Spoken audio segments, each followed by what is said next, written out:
29শে April ছিল দ্বিতীয় দফার ভোট গ্রহণ, যেদিন ফলতা বিধানসভা কেন্দ্রে ভোটে দিনভর বেলাগাম কারচুপি হয় এমনটাই অভিযোগ। ক্যামেরা বন্ধ করে রাখা হয়েছিল 285টা বুথের মধ্যে, বেশিরভাগ জায়গায় টেপ লাগিয়ে দেওয়া হয়েছিল ইভিএম এ, কোথাও সুগন্ধি আতর লাগিয়ে দেওয়া হয়েছিল এবং তার সঙ্গে জাহাঙ্গীর বাহিনী তারা লাগাম ছাড়া ভয় দেখিয়েছিল। আর সেই কারণে সেদিনের সেই ভোট কিন্তু বাতিল করে নির্বাচন কমিশন। পুনর্নির্বাচন হয় 21 তারিখ, যার ফল কিন্তু আজকে ঘোষণা হবে।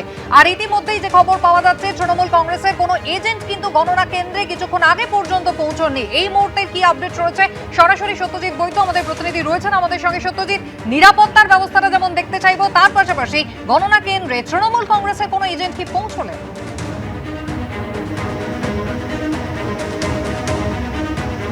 দেখো কুসুমিতা, এখনো পর্যন্ত যা খবর তাতে কিন্তু গণনা কেন্দ্রে তৃণমূল কংগ্রেসের কোনো এজেন্ট এখনো পর্যন্ত নেই।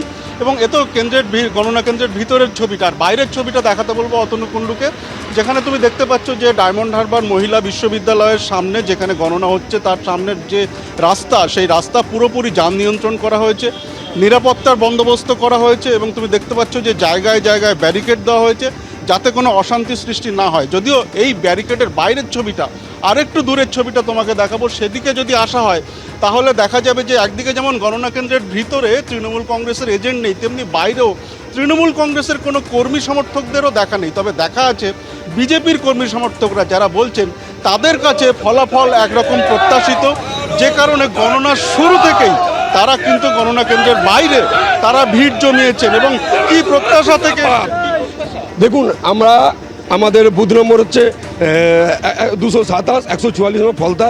আমরা এসছি দেবাংশুদা যে জিতছে সেই উপর আনন্দে আমরা এখানে এসছি। আর দেবাংশুদা 100 কেন 1000% গ্যারান্টি, দেবাংশুদা একেবারে প্রস্তুতি তো রয়েছে। আপনাকে দেখছিলাম একদম গণনা শুরুর আগে থেকেই আপনি এখানে এসেছিলেন।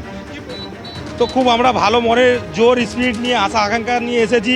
আমাদের প্রধানমন্ত্রী নরেন্দ্র মোদী এবং অমিত শাহজি এবং ওনাদের নেতৃত্বে দেবাংশু পান্ডা মহাশয়কে আমরা জিতনার সেই আবেগ উচ্ছ্বাস নিয়ে আমরা এসেছি। একেবারে আবেগ উচ্ছ্বাস এবং প্রত্যাশা, একরাশ প্রত্যাশা নিয়ে তারা কিন্তু যারা বিজেপির কর্মী সমর্থকদের দেখতে পাচ্ছ, তারা কিন্তু গণনা শুরুর একেবারে আগে থেকেই তারা এই গণনা কেন্দ্রের বাইরে ভিড় জমিয়েছেন। এখন তারা বলছেন যে তাদের কাছে এটা প্রত্যাশিত তারা যে জয়ী হবেন এবং সেজন্য তাদের সমস্ত প্রস্তুতিও সারা। এখন তারা সময়ের অপেক্ষা করছেন, এমনটাই তারা বলছেন। কুসুমিতা, এবিপি আনন্দ, এগিয়ে থাকে, এগিয়ে রাখে।